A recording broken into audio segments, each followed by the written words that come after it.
នាងណាស់ខ្ញុំខ្លាចមិនបានជួបនាងទៀតខ្ញុំតែងតែឆ្លោះជាមួយនាងតែតាមពិត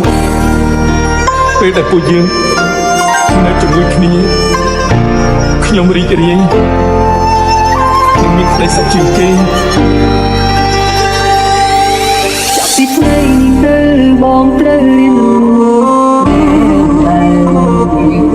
ពីសោកសំឡេងឲ្យបងបានស្គាល់ពីព្រៀងឈឺចាំ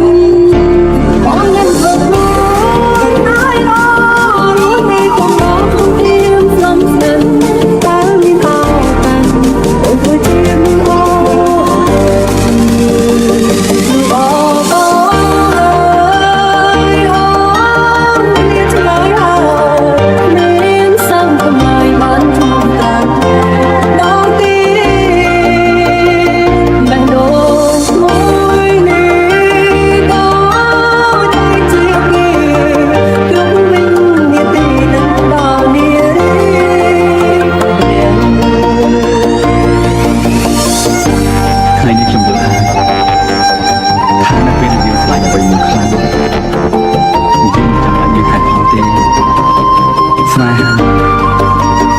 វាធ្វើឲ្យយើងហ៊ានធ្វើអ្វី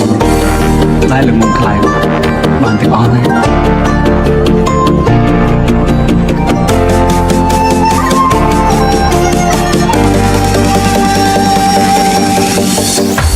WLC Family Deal ជាមនុស្សដំបងដែលបងស្រឡាញ់ខ្លាំងមិនគួរមានរនាំងខាងខាងនៃស្នេហ៍មួយនេះយើងខំត្រឡប់ស្មងសោបែកត្រែបងឡើងចិត្តយើងទាំងពីរឲ្យឃ្លាតជីវិតមានពេលណាអាចជួបជុំនៅអំពេញសំឡឹងមើលមេឃទឹកណែចិត្តគួចងោអងឲ្យអូនត្រឡប់មកវិញអូនមិនអាចភ្លេចពេលបងមើលមកបាននោះដែលអូនស្រលាញ់ក្នុងចិត្តអូនតែអូនសំឡាញ់វិញ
ព្រោះបងស្រឡាញ់អូន